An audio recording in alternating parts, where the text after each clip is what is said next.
आपने आज तक आईपीओ के बारे में जितने भी वीडियोस देखे होंगे उनमें एक कॉमन वर्ड जरूर सुना होगा, जीएमपी, जिसकी फुल फॉर्म होती है ग्रे मार्केट प्रीमियम।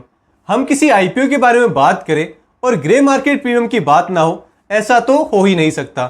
बार बार ये कहा जाता है कि किसी आईपीओ की जीएमपी ज़्यादा हो तो उसमें अप्लाई करना, जीएमपी कम हो तो अप्लाई मत करना, जीएमपी इतनी बढ़ गई है, जीएमपी इतनी कम हो गई है। तो ये सब सुनकर आपके मन में एक सवाल जरूर आता होगा कि ये ग्रे मार्केट प्रीमियम आखिर होता क्या है, आईपीओ के मामले में इसकी इतनी इंपॉर्टेंस क्यों है और कैसे किसी भी आईपीओ की जीएमपी हर दिन कम ज्यादा होती रहती है।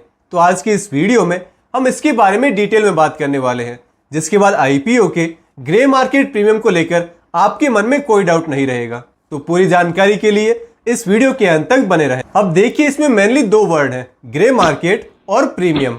पहले तो हम ग्रे मार्केट के बारे में जानेंगे और फिर प्रीमियम की बात करेंगे। जनरली मार्केट दो टाइप के होते हैं, एक तो है व्हाइट मार्केट और दूसरा है ब्लैक मार्केट।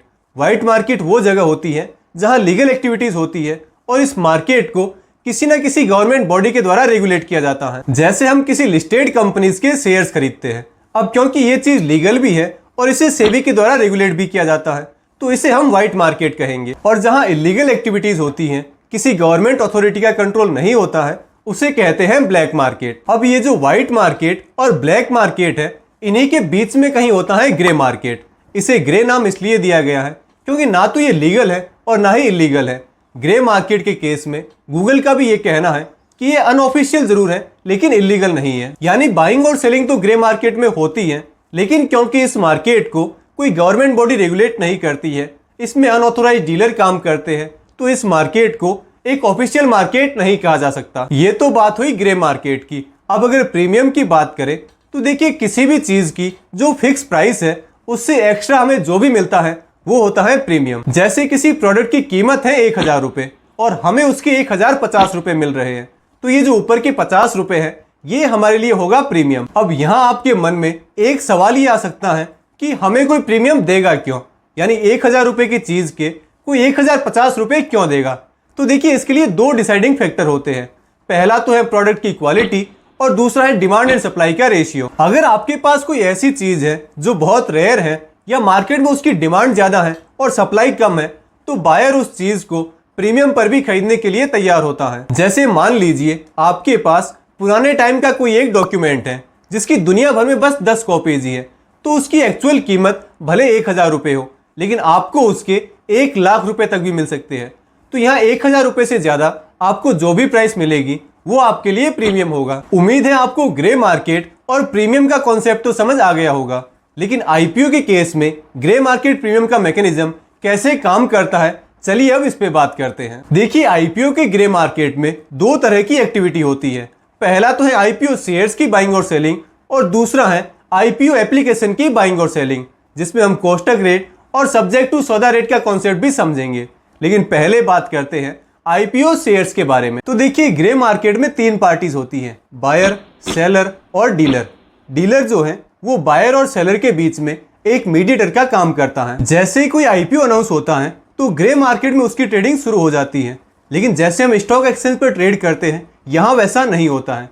यहाँ ज्यादातर जबानी सौदे होते हैं, क्योंकि हम पहले भी बात कर चुके हैं कि ग्रे मार्केट कोई ऑफिशियल मार्केट नहीं है। अब मान लीजिए एबीसी लिमिटेड नाम की एक कंपनी है जिसका आईपीओ आने वाला है और कंपनी ने अपने एक शेयर की प्राइस डिसाइड की है 1000 रुपए।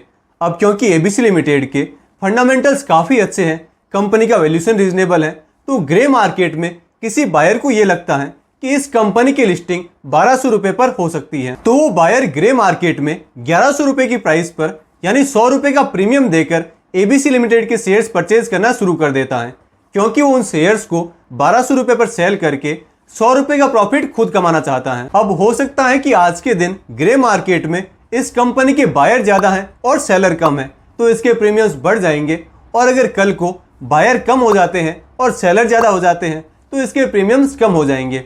इस तरह से डिमांड और सप्लाई के बेस पर किसी भी आईपीओ का ग्रे मार्केट प्रीमियम कम ज्यादा होता रहता है। ग्रे मार्केट में एक बार सौदा तय हो जाने के बाद जो सेलर है उसे अपने वो शेयर्स या फिर उनसे होने वाला प्रॉफिट एंड लॉस बायर के अकाउंट में ट्रांसफर करना होता है, और इसमें जो डीलर है वो मेक श्योर करता है कि बायर और सेलर अपने एंड से कोई मिसबिहेव ना करें। अब यहाँ आपके मन में ये सवाल आ सकता है कि जो सेलर है वो खुद भी तो उन 1000 रुपए वाले शेयर्स को 1200 रुपए में सेल करके 200 रुपए का प्रॉफिट अर्न कर सकता है, तो वो बस 100 रुपए लेकर ही अपने शेयर सेल क्यों कर रहा है। तो देखिए यहाँ बात आ जाती है रिस्क टेकिंग एबिलिटी की। जब सेलर ग्रे मार्केट में अपने शेयर सेल करता है तो उन शेयर्स के साथ साथ अपना रिस्क भी बायर को ट्रांसफर कर देता है, क्योंकि उस कंपनी की लिस्टिंग 1200 की बजाय 800 पर भी तो हो सकती है। तो ऐसी सिचुएशन से बचने के लिए कुछ लोग एक फिक्स अमाउंट का प्रीमियम लेकर लिस्टिंग से पहले ही अपने शेयर्स ग्रे मार्केट में सेल कर देते हैं। तो ये तो बात हुई ग्रे मार्केट में आईपीओ शेयर्स की बाइंग और सेलिंग की। अब बात करते हैं आईपीओ एप्लीकेशन के बारे में, लेकिन उससे पहले आपने अगर इस वीडियो को लाइक नहीं किया है तो लाइक कर दें और चैनल को सब्सक्राइब जरूर कर दें। तो देखिए जैसा हम पहले बात कर चुके हैं, इसमें दो टर्म होती है, कॉस्टक रेट और सब्जेक्ट टू सौदा रेट। कॉस्टक रेट में बायर हर एक शेयर पर प्रीमियम पे ना करके एक पूरी आईपीओ एप्लीकेशन पर एक फिक्स अमाउंट का प्रीमियम पे करता है। जैसे मान लीजिए एक आईपीओ एप्लीकेशन पर 1000 रुपए का प्रीमियम, यानी अब सेलर को आईपीओ अलॉट हो या ना हो उसे 1000 रुपए का प्रीमियम तो मिलना ही है।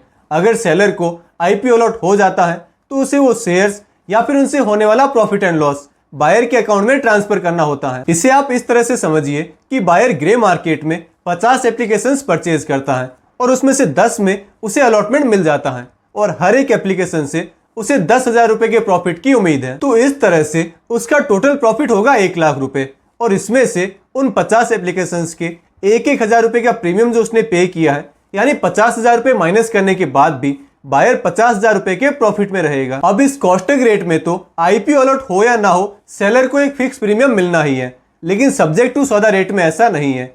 अगर आईपीओ अलॉट होता है तो ही सेलर को प्रीमियम पे किया जाएगा, जो कि जनरली कॉस्टक रेट से कई गुना ज्यादा होता है। तो ये कॉन्सेप्ट है सब्जेक्ट टू सौदा रेट का। अब इतनी इंफॉर्मेशन के बाद आप ये सोच रहे होंगे कि हम अपने आईपीओ शेयर्स को या एप्लीकेशन को ग्रे मार्केट में कैसे सेल कर सकते हैं।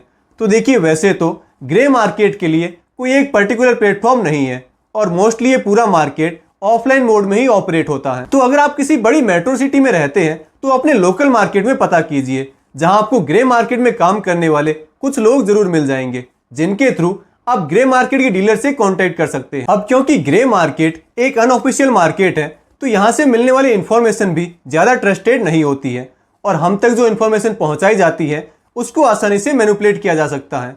तो ग्रे मार्केट में ट्रेड करने से पहले या ग्रे मार्केट प्रीमियम के बेस पर कोई भी डिसीजन लेने से पहले आप इस बात का ध्यान जरूर रखें। तो दोस्तों अगर आपको रेगुलर बेसिस पर आईपीओ मार्केट से जुड़ी इंपॉर्टेंट अपडेट्स चाहिए तो आप मेरा टेलीग्राम चैनल ज्वाइन कर सकते हैं, जिसका लिंक आपको नीचे डिस्क्रिप्शन बॉक्स में मिल जाएगा। और अगर इस वीडियो से कुछ नया सीखने को मिला है तो इस वीडियो को लाइक कर दें, चैनल को सब्सक्राइब कर दें और हाँ बेल आइकन को जरूर प्रेस कर दें, ताकि आपको आगे भी ऐसे ही और इन्फॉर्मेटिव वीडियोस मिलते रहें। हमारी फिर मुलाकात होगी अगले वीडियो में, तब तक के लिए गुड बाय।